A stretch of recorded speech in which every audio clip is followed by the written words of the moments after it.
संजय राऊतांनी पुन्हा टीका केलेली आहे, हिंदुत्वाचा वापरलेला आहे. त्याचबरोबर ईव्हीएम मशीन काढली तर हे ग्रामपंचायत इलेक्शन लढू शकत नाही भाजपा असं म्हणतो.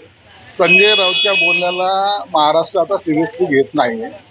त्यांच्या डोक्यावर झालेला जो परिणाम आहे तर आम्हाला त्यांची काळजी वाटते की यांना कोणत्या दवाखान्यात ऍडमिट करायचं, म्हणून काय काढलं पाहिजे काय घातलं पाहिजे हे सर्व पद्धती आम्हाला चांगल्या प्रकारे माहिती आहेत.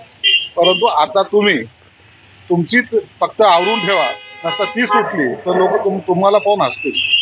ते एक असं आहे की प्रकाश आंबेडकर यांनी शिंदेंना मराठ्यांचे टॉलेस्ट नेते म्हणून संबोधलंय, तर संजय राऊत म्हणतात की आंबेडकर म्हणजे मवियाची ए टीम आहे, ते आमच्या सोबतच आहेत. प्रकाश आंबेडकर साहेबांनी वस्तुस्थिती मांडलेली आहे, जे बोलले ते वस्तुस्थिती आहे.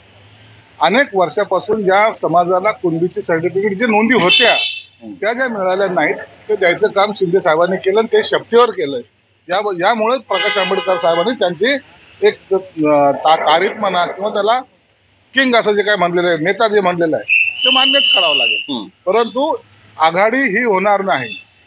हे जे काही इंडिया जे आहेत ना, प्रकाश आंबेडकर साहेब यांच्याबरोबर राहणार नाही हे तेवढंच सत्य आहे. म्हणून संजय राऊत आता त्यांना पकडण्याचा प्रयत्न करतोय, परंतु प्रकाश आंबेडकर त्यांच्या हाती लागणार नाही हे तेवढं सत्य आहे. प्रकाश आंबेडकर जर हाती लागणार नसेल तर ते आपल्या शिवसेनेच्या सोबत येतील असं म्हणावं का, असं आकलन करावं का? प्रकाश आंबेडकर साहेब जर आले तर निश्चितच त्यांचं स्वागत केलं जाईल आणि आम्हाला सुद्धा इच्छा आहे की त्यांनी आमच्याबरोबर यावं. आपण मिळून महाराष्ट्राचं राजकारण दिशा द्यायचं काम त्यामुळे घडेल सुद्धा आणि म्हणून त्यांना आमचा विनंती राहील काय निर्णय त्यांनी घ्यायचा. भुजबळ ज्या पद्धतीनं निर्णय घेत आहेत आणि जी भूमिका त्यांनी घेतलेली आहे, अतिशय नाराज आहेत ते सरकारवरती आणि आता ओबीसीचा एक मोठी यात्रा सुद्धा ते काढताय संपूर्ण महाराष्ट्रात. भुजबळ साहेबांनी काय करावं हा त्यांचा प्रश्न आहे, परंतु सरकारने आपली भूमिका स्पष्ट केलेली. जे नोटिफिकेशन काढलेलं आहे ते सर्वांनी जर पाहिलं, आता अनेक नेत्यांनी ओबीसी नेत्यांनी सुद्धा सांगितलं की आम्हाला याच्यातनं सर्व बोध झालेला आहे. म्हणून आता पुन्हा जर जातीमध्ये जर भांडणं लावायचा कोणी प्रयत्न करत असेल तर तो त्यांचा उद्योग असेल. परंतु सरकार कधीही प्रामाणिकपणे त्यांनी सांगितलं की ओबीसीच्या आरक्षणाला कुठेही धक्का आम्ही लावू देणार नाही, त्यांना व्यतिरिक्त मराठा समाजाला आरक्षण देणार आहोत. एवढी स्पष्ट भूमिका असताना सुद्धा हे वाद कशासाठी घालतात हा एक प्रश्न आहे. बरं, उद्धव ठाकरेंनी टीका केली आहे राहुल नार्वेकर यांची देशाच्या पक्षांतर बंदी कायदा समितीच्या अध्यक्षपदी निवड झाली आहे, लोकशाही संपवण्याच्या दिशेने टाकलेलं आहे, पुढचं पाऊल मानायचं का असा सवाल ते विचारतात. उद्धव ठाकरे साहेबांना तर टीका टोमणे हे जे काही केलेत त्यांना तेवढं काय असं महत्त्व दिलं जात नाही.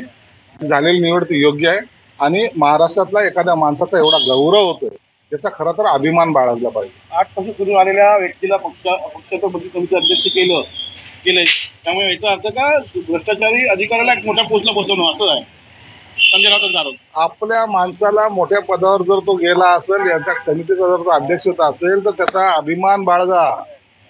तुम्हाला दुसरे चालतील पण आपला चालणार नाही. ज्यांनी त्याला तुम्हाला शिव्या दिलेल्या आहेत ते तुम्हाला चालतात, पण तो जो चांगलं काम करतो तो चालत नाही. रवींद्र वायकर यांची ईडी चौकशी आहे, तिसऱ्यांदा समन्स गेलं, आजही चौकशी त्यांची. पाहूया आता ना, चौकशीमध्ये निघेलच ना काय झालंय, कोणती जमीन कशी घेतली, कोण त्यात आहेत. जवळपास 47 कंपन्या त्याच्यात आहेत असं माझी माहिती आहे. त्या सगळ्या याच्यामध्ये त्यांचा सहभाग आहे आणि त्याच्यात अनेक मोठ्या लोकांचाही सहभाग आहे. म्हणून आता ही चौकशी जेव्हा सुरू होईल त्या टायमाला बडे मासे गळायला लागतील एवढे निश्चित.